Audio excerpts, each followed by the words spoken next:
All right, welcome back to the channel. Today I'm going to go through the difference between the safing private network and your typical VPN. I figured it was a good time to revisit this topic, seeing as how my port master video is one of my most viewed videos, and my video talking about VPNs was also one of my most viewed videos. Before I go any further, I'm just going to mention I've paid for both the VPN and SPN. This video is not sponsored in any way. I'm not getting paid or promoted to say anything good or bad or indifferent, whatever the case, about any of these products, just so you're all aware. I know a lot of people are pretty sensitive about sponsored content, and to be frank, I don't really want to be accepting sponsorships anyway, so there's that. Anyway, let's go ahead and get started. So I've got Cure 53 written up here. And so the reason I put Cure 53 here is because both of the VPN that we're going to take a look at today, which is Molvad, and the SPN have both been audited by Cure 53. It's a well-known, reputable auditing company that goes and checks on like VPNs and security software and stuff like that, make sure that all the code looks good and all that kind of stuff. I think it's good to have an audit done. Both of the, like I said, both of the companies that we're going to look at today have had their code audited, and so that's a big plus for me. So anyway, let's go ahead and get started. So we're going to go ahead and start with VPNs first, and then I'm going to get into the SPN, because SPN will probably take a little bit longer to go through.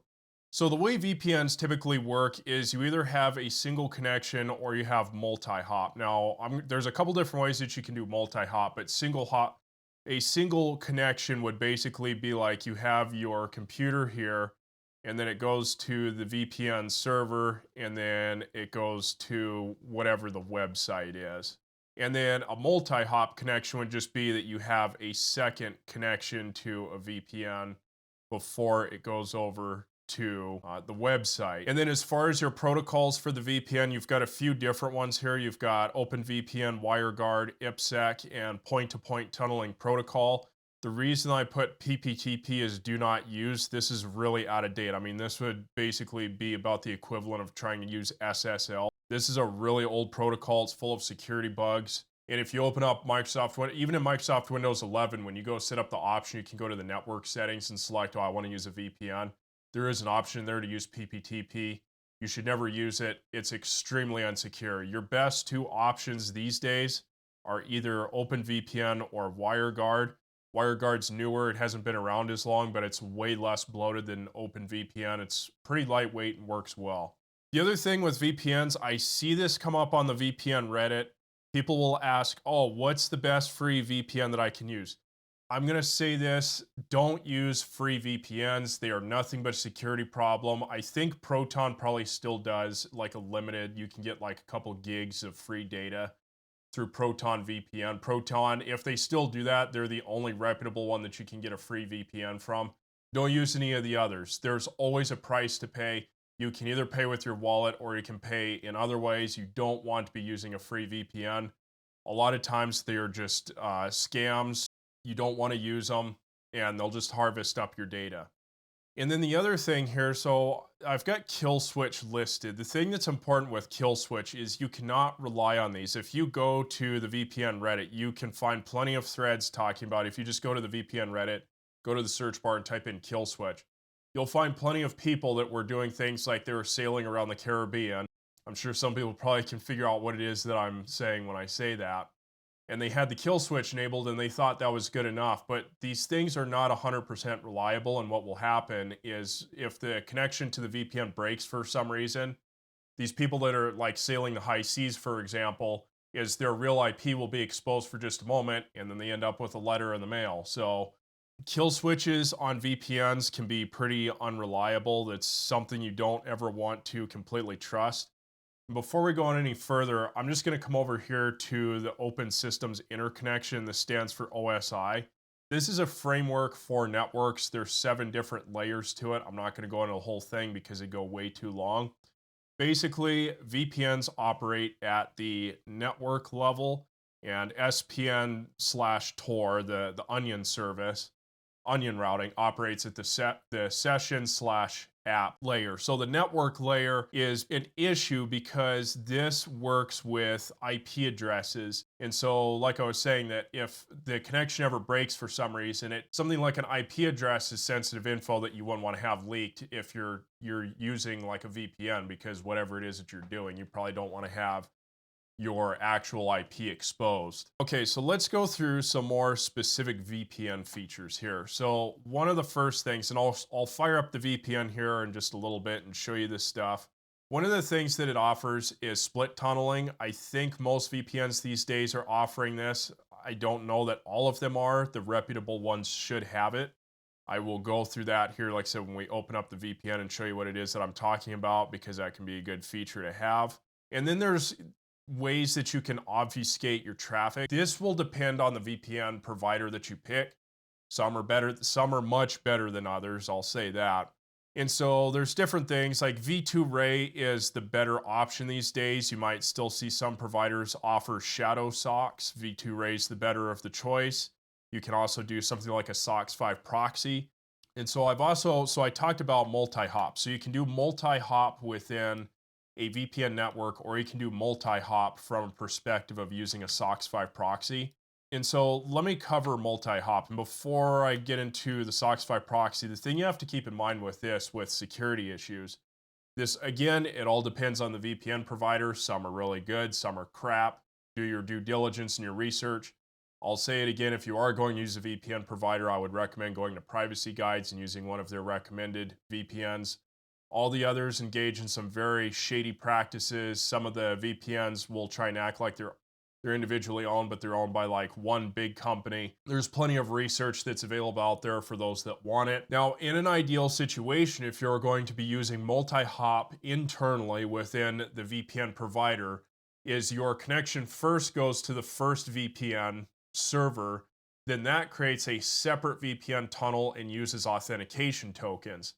Now, the thing is, if you end up with a crappy provider, what they could end up doing is just sending your authentication, like your username or password or unique ID number, and just send that off to the second server to open up a connection with that to then send your traffic on to whatever website it is that you're visiting. Now, the thing is like if one of the if the entry server is compromised, then obviously the other one, it's not really going to do you any good to have the second hop in there. I've talked about it before. If you're trying to get past an intel agency, don't even bother. They're going to see all of the shit that you're doing. If you're just trying to hide from corporate spying, then that's a different matter. Then it works fine for that. Okay, so let's talk about multi-hop if we're talking about using SOCKS 5. So there's a couple different ways that you can do this. You can either do it from your PC to a SOCKS 5 proxy that then goes to the VPN, or you can do it the other way from PC to VPN to SOCKS 5 proxy. If you're going to pick a proxy, make sure you pick something that's reputable. This isn't something I would ever recommend. If you're going to do multi-hop, just do it internally. That would be my suggestion, but if you want to, you can use an external SOCKS 5 proxy. Basically, the way that would work if you're going to do that is your traffic you send your traffic with your real IP to the proxy. Then that traffic goes to your VPN. The VPN cannot see your real IP. It can only see the proxy's IP, but the thing is that it's going to see your account info. So whatever unique identifier it is that you have to log on to that VPN, whether if it's an email and a password or a user ID. So they're still going to be able to see your info, your account info. So they're still going to know it's you, even if you're hiding your IP. Now, what it can do as far as this is it can hide you from like local snooping. So that would be like you don't want your ISP to see that you're using a VPN provider, and then your VPN provider won't see your real IP. But then also it's like, okay, well, you obviously have to sign up to the VPN provider somehow. And then when you create your account and all that, there's some different ways to do it, but it would get pretty complicated if you're going to go that route. The other thing, so proxy knows the real IP. So like I said, use something reputable. VPN sees the proxy IP, not yours, and then it sends the data to the website. And then the website only sees the VPN IP. It doesn't see the proxy or your real IP. Now, if you're going to do it the other way, it's basically like reverse. So the VPN would see your real IP. The proxy only sees the VPN IP. And then I'll just let you read that because I don't really need to go into all that.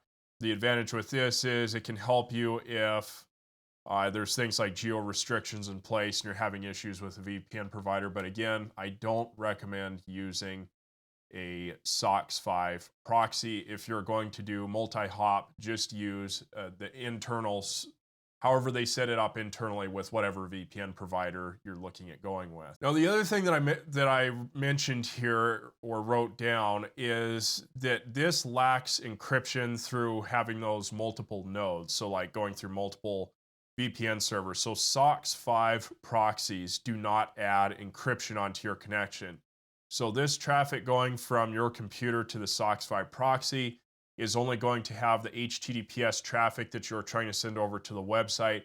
It does not get nested encryption with, so nested encryption would be your HTTPS connection, and then it gets nested with like VPN encryption, or when we get to Tor here pretty soon, where you have those multiple layers of encryption, basically like an onion that you peel off.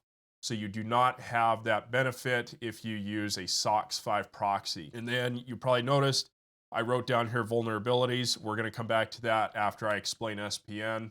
So that way that stuff will make a little more sense. Okay, so now let's talk about SPN.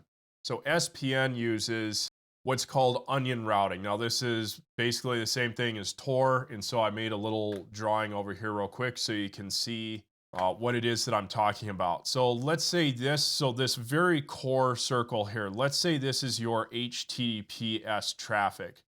Now with typical Tor configuration is you jump through 3 different nodes.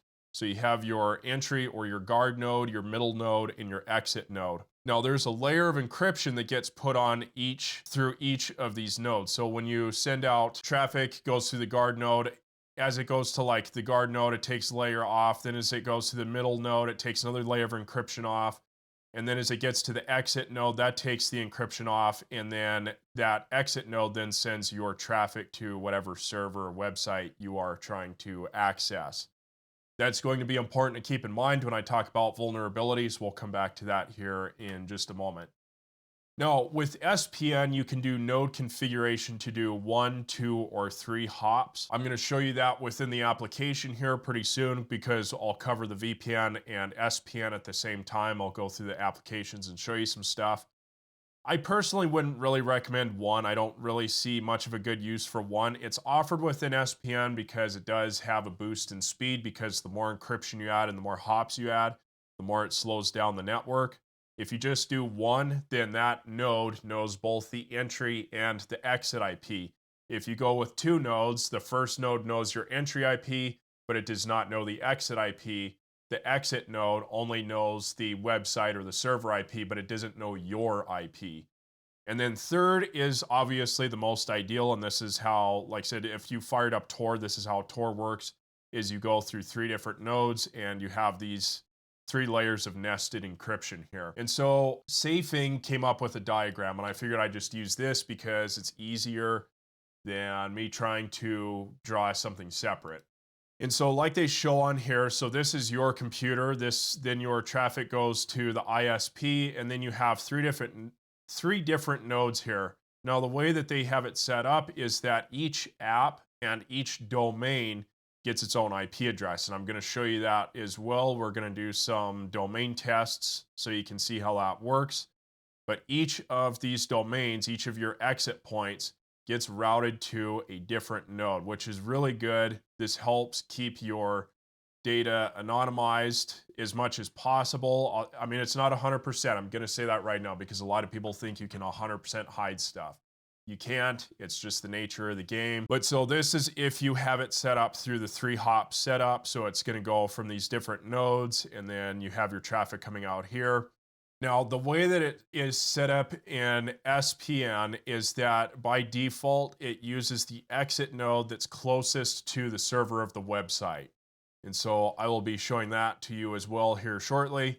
Now, the thing that's nice with SPN, and you can't do this with Tor, is there's very specific ways to set up exclusions per app. You have a lot of customizability, and I'll show that to you as well. But you can set up, so it'd basically be like split tunneling. So split tunneling through a VPN is, I want to route all of my traffic through a VPN, but I want to keep, let's say, 2 browsers. I want to have those do split tunneling, have my two browsers go through my real IP address. That would be for things like if you're going to log into a bank account, for example, because if you try and log in through VPNs or Tor or something like that, you're going to trigger fraud detection, and you're probably going to have to call your bank or your merchant store, whatever it is, and explain to them that your account's not being hacked. So that's really good to have. Like I mentioned, you can do different connections through both apps and domains. I'll show you a test of that so you know how that works. Now, the other thing that's an advantage here is that the nodes, unlike a VPN, the nodes are not centralized. So the thing is, let's say that for some reason the VPN servers get compromised, which is not entirely out of the realm of possibility. No, and I'm not saying VPNs are evil. There's a couple of good providers out there, but there's a lot of shady ones. I really just don't like the practice of a lot of them, especially because some of them use some really questionable marketing. But the thing that you get with onion routing is that the nodes are not centralized, which is really a good point when it comes to privacy.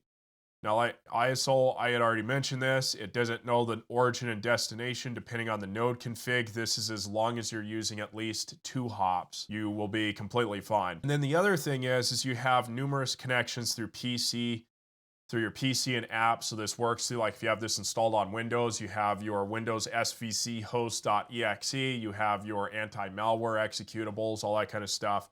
All of those get their own connection, and all of those get their own separate IP addresses. So it turns analytics into basically a big pile of junk. Now, I'm not going to go into deep detail on this. I've had some exposure to the world of advertising, and I'm telling you guys, I did a very thorough write-up on Saturday's newsletter, if you want to go check it out, talking about privacy, and I talked about analytics in there and why this stuff's worth so much money. I think on average, that per person per year, the average value of a person's data that they're using when they're browsing around on the internet is about $5,000 a year, because that's about the estimate of what most people will spend in online purchases. And so or companies are constantly hoovering up data. They're collecting all the websites that you go, when you go to Amazon or Facebook or whatever, you're typing in something in a search bar. They're collecting all that info because they're building out an advertising profile for you so they can target you with ads. That's just how the ad industry works these days. And like I said, I did a very detailed write-up in that. Well, not super detailed, but enough to give you context if you want to go check out the newsletter. I'm not going to jump into all of that here, but the cool thing about that is, like I said, it turns those analytics into junk, because as long as you're making sure you're keeping cookies cleared out and stuff like that, they're not really going to be able to harvest anything usable, because it's going to see all these different IP addresses. If you have different cookies and you're using some different browsers and stuff like that, which again, I'll get into here in just a moment, then that goes a really long ways towards thwarting these ridiculous advertising. I mean, advertising has ruined the internet. Anyone that's out there right now trying to use the internet without an ad blocker, I feel bad for them, because the internet is being destroyed with all of the advertising that's going on. So now I'm going to answer what I'm guessing is going to be an objection that I can hear some people typing up down in the comments. Some people saying, well, why in the hell would you not just use Tor? Why would you not use Tails, Hunix, or Cubes? There's a few different reasons for this. First of all, so I've already talked about the marketing and analytics side, because when you're using this, you can go browse around on regular websites, and because you're basically turning all that analytics into junk, that is really nice. And then obviously you have all the other nice features of Portmaster, like the filter lists, the encrypted DNS, the firewall, the network activity, all that kind of stuff.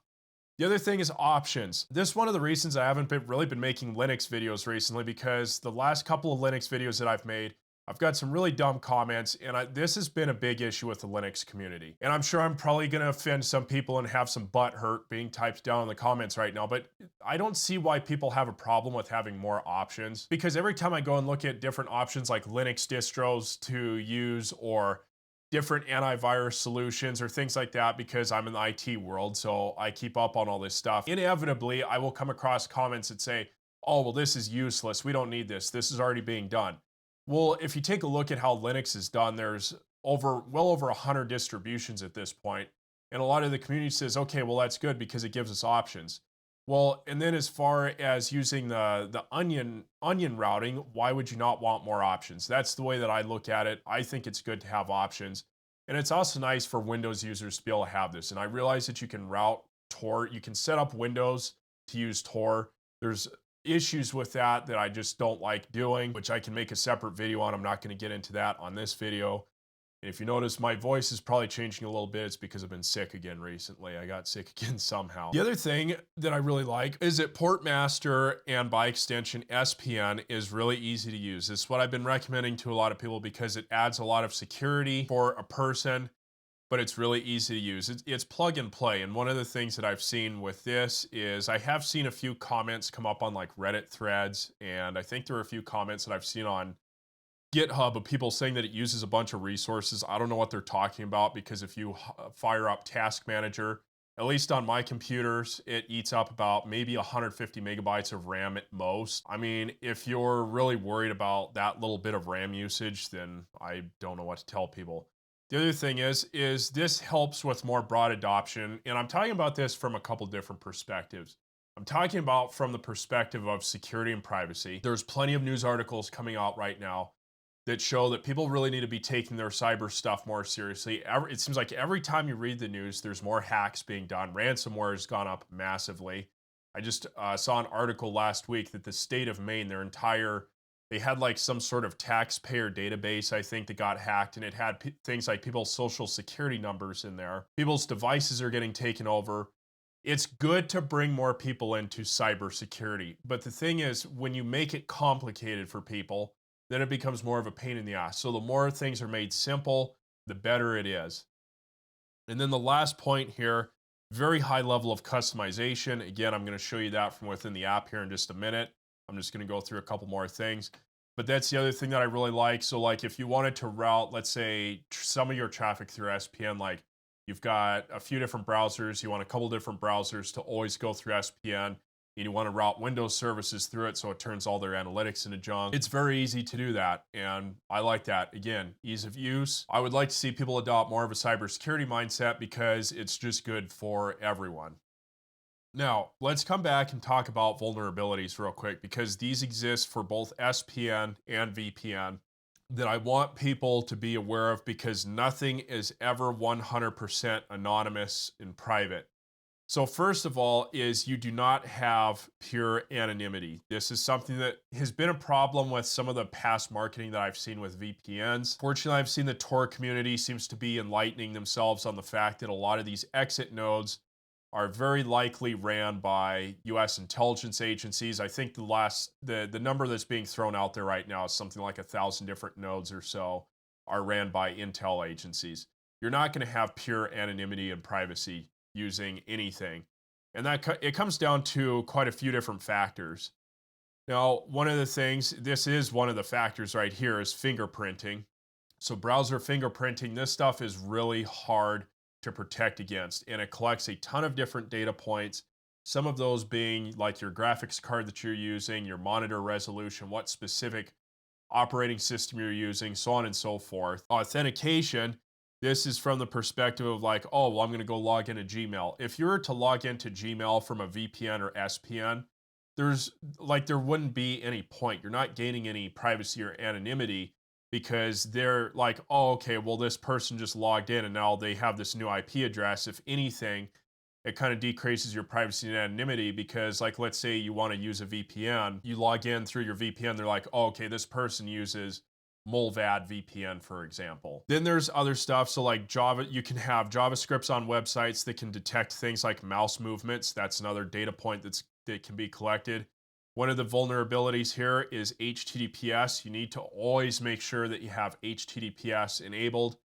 And the thing with like Firefox, for example, if you install Firefox out of the box, if you go to the settings page, the option is checked for HTTPS or in private windows, when really it should be forcing HTTPS through all connections. So you want to make sure that all of your traffic is encrypted. And this applies to just normal daily use. This isn't just specific to VPN or SPN, because let's say that you're just using HTTP traffic, and then whatever exit node through the Onion network or through a VPN, if you have HTTP, they can see all of your traffic. So you need to make sure that you're using HTTPS. Now, the best ways to work around these vulnerabilities here is a couple of different things. First of all, LibreWolf. This is one of my favorite browsers.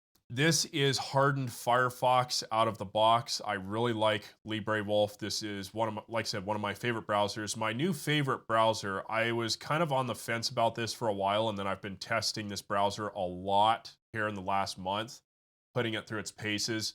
This is my new number one favorite browser, is the Mulvad browser. I'll do a separate, I've got a video planned that where I'm going to talk about the web browser tier list. This is like S plus right here. I really like Mulvad. Firefox out of the box is okay, but it's got these issues like fingerprinting is really bad. You can harden Firefox and basically turn it into LibreWolf, and that's fine. But these are going to be some of your best way to work around these vulnerabilities. So like LibreWolf and Mulvad. Mulvad especially is really good at blocking a lot of fingerprinting. It forces HTTPS, same as LibreWolf, out of the box. You block origin is installed, which is the way that it should be. So now that we've gone through all that, let's go ahead and jump in. I'm gonna show you VPN stuff first, and then we will jump to SPN. If you want to, you can skip around. I will have timestamps down below. Okay, so I'm gonna show you the VPN stuff here first. There's not going to be a lot for me to show you, but there's a couple things that I do wanna point out with these if you're going to end up using them that will enhance your privacy and security. So like I had mentioned, is you want to ideally probably set up multi-hop on these. It adds a little extra. The thing with multi-hop that you do need to keep in mind though, is that it will slow down your connection because you are adding an extra layer of encryption. You're adding another server that has to be connected to. So every VPN provider is going to be different. Every one of their GUIs looks different. So like on this one, you can come down here and there's an option to turn on multi-hop. And so you've got all your different settings. It's going to look different on everyone. The other thing here, so it's got right here the kill switch. Now Mulvad, for example, I think they have an always on kill switch. I don't think you can turn this one off. Others will let you turn it off, but like I'd mentioned already, you don't ever want to rely on this 100% because of the way that VPNs work. It can leak out your real IP address. Whereas with SPN, because Portmaster handles the connection locally to your next nodes, it terminates the connection if there's interruption of some sort. So then here you have split tunneling. So if you open this up, turn this on, so you can turn on and off each individual app. So like I've excluded Brave. So now if I open up Brave and were to go use the internet, it's going to be through my real IP address. It would be through my real ISP. Whereas these others here that are down here are getting their traffic tunneled through a VPN. And then the other thing here, so you can switch your different locations. And again, I'm just going to mention it because I think it's worth mentioning. The Intel community, if you look at 5 eyes, 9 eyes, and 14 eyes, there's plenty of stuff you can go out there and do research on. If people don't think that these VPN providers haven't already had their services in some way, I've got to be careful what I say. It's my personal opinion that I think that most, if not just about all of these servers have been monitored, are being monitored in some sort by these intelligence agencies. So if you're trying to hide from an intelligence agency, I mean, you can do double hop as much as you, multi-hop as much as you want. It ain't gonna protect you against them. But like I said, it's good for things like corporate spying. And it can also help protect you a little extra against malicious actors, but though there's very niche cases where that would actually help. Okay, so now that we've done that, let's check out SPN. Okay, so I'm on the front page of Portmaster right now. Now I've done a pretty good video that was explaining Portmaster in depth as far as to like how to use the program overall. So in this video, I'm just going to keep it to using SPN. So if you take a look here, you can see that there's already connections being made to different servers. So like Windows service. So this is your svc host.exe file here. So you can see there's use SPN. So let's go ahead and jump into this now because we've already got it pulled up. So you can open up, so these are active apps. I'll go to the app screen here in just a second. So these are active apps right now that are running, and you can turn SPN on and off, and you can also manually select per service where you want to use the exit node, which is pretty handy. You know, for the people that want to have that extra layer of customization, that's a good thing to have. And you can also see, by default, everything's being routed through SPN. So you would go and turn stuff off. You can also create profiles here, up here, and switch between profiles. But so let's say you wanted to customize what is going through SPN and what's not. So these are active apps, these are all apps. So let's just say, so I'm just going to pull up OneDrive here. So like I said, you can customize through here what uses SPN and what doesn't. You can also click on settings and scroll down here. I just need to make that a little larger there real quick. Go down here to SPN. So you also have the option down here to customize stuff per app. Now here's your routing algorithm. So you also get the option to change per app, and you can also do it globally. I'll go through the global settings here in just a second. So you can do speed focus. So this is keeping things closer, and then basically it's like pretty much just one hop, but like it says here, just read the descriptions. So like this one, for example, is it says the home hub, so it knows where you are connecting from, where you're connecting to. So balanced means you have those 2 hops, minimum of 2 hops. And then privacy focused is the 3 hops. So that's your traditional onion routing service. So that would be traditionally, so like how Tor works, for example, if you're using the Tor browser. So this is obviously best for privacy, but this works fine too because the entry node doesn't know where the traffic is going to. The exit node does not know originating IP is, so your IP. And also just to bring this up now because people might be wondering, when you first get signed up for this is your account is authenticated through a separate server, and then those authentication tokens are used to connect to the network, so that keeps your connection anonymous. It's kind of similar to how Apple Relay works. Now, if you go over here, there's a settings cogwheel. Let me just go ahead and collapse this down here a little bit. There's a settings cogwheel right here. Now, if you go over here, this is your global settings. I'm starting to lose my voice, so I've got to wrap this video up here. So when you scroll down here is you can select if you want to turn on or off the SPN module. So if you turn this off from global settings, obviously it shuts off SPN entirely. So I wanted it on so you can use SPN. Now you can set globally, for example, and then by default you can set like privacy focus, but then you could go into individual apps from over here and then select, okay, well, I want this app or this app to only use 2 hops, or I want this app to only use 1 hop. Or like I said, you can also keep certain apps like split tunneling where they wouldn't even use it at all. It has community nodes here. I'll cover this here in just a second. But that's pretty much it in a nutshell. This stuff's really straightforward to use. I mean, the VPNs and SPN is straightforward. So one of the other things here, so community nodes are also a thing. So you can see here, I've got some traffic going through here. So there's safing nodes. Scrolling through. Okay, here we go. So there's 33 safing nodes, 33 community nodes. They have documentation on what it takes to be accepted as a community node. So you could go check that out. There's a whole process that it takes to get accepted. I'm personally fine with using community nodes, but like I said, you could also just set it so you only want to use safing nodes if that's what you prefer to do. And you can see all of the node locations that are on here. All right, so I'm just going to show you here real quick how this will work with different websites. This works in the background, by the way. You don't have to do anything with this the way SPN is set up. So first I'm going to open up Mulvad's connection check here. And it's going to go ahead and run and check for any sort. And so you see all this stuff on here. And so when you open this stuff up, so you'll see like this is the DNS traffic here. Here's the IP address. Now, something I do want to mention on here, because some people might not know what WebRTC is. This is a web communication protocol. There's a few different things that use this. I think like Zoom and Teams. I know Jitsi uses this if you're trying to do like video calls through your browser. That's one of the things that it uses is WebRTC. The thing with this is this can leak your real IP address. Now I'm connected to the SPN right now, so that's why. So it's showing that the SPN node IP address, and it's showing that over here as well. So it's not actually leaking my real IP address, but that is something to be aware of if you're going to use a VPN.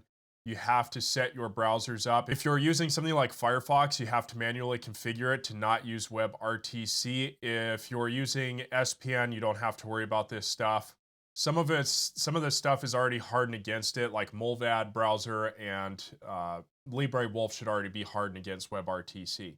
But you can see right here, so here's our IP address for the Mulvad website. Now let's go over to a different one. We'll go over to Nord and go ahead and run them.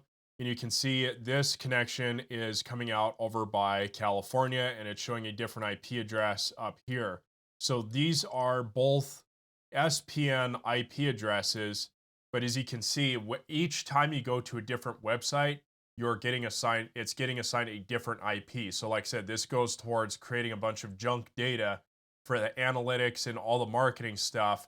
So that way they're like, oh, okay, well, they can't build an accurate profile. And it's especially helpful because as long as you're clearing out cookies in between sessions and stuff like that, they can't really actually track down who you really are. Now, there's things like browser fingerprinting, which to an extent will work, but it doesn't really work all that well for things like marketing and analytics. A big thing is like session cookies and IP addresses. And so if you're doing stuff like this goes a long way towards eliminating like the targeted advertisement and stuff like that. Anyway, that's gonna wrap the video up because my voice is going out now. If you have any questions, if I didn't explain something thoroughly enough, this was a really long video, and so I tried to just keep it to the essential info. If you have any questions on anything, go ahead and let me know in the comment section down below. I will be revisiting this stuff at a future date. I think Tor, the Onion service, I think Onion routing is good for privacy and security. I know I went on a little bit of a tangent there earlier talking about stuff like this over here. This is a net positive for the community. It's why I like SPN. It's why I'm willing to pay. It's why I do pay for it. And it's also why I will continue to do so. And it's also why I like things like Tails and Whonix. This stuff is good. It's good for the community to have these options. It's good to have things that can boost people's security and privacy. Like I said, when it comes to trying to hide from an intelligence agency, you can't do it. I guess if people need a thorough explanation of why, I already made one a while back talking about why your privacy is gone forever. I think I did a pretty decent breakdown in that video. I probably could have gone more in depth, but having these options is a good thing. And I think that having an extra way to be able to use the Onion network is a big plus for the IT community. Anyway, that's going to wrap the video up. If you made it this far, thank you for sticking around for this long because this was a long one. And with all that being said, I will see you on Friday.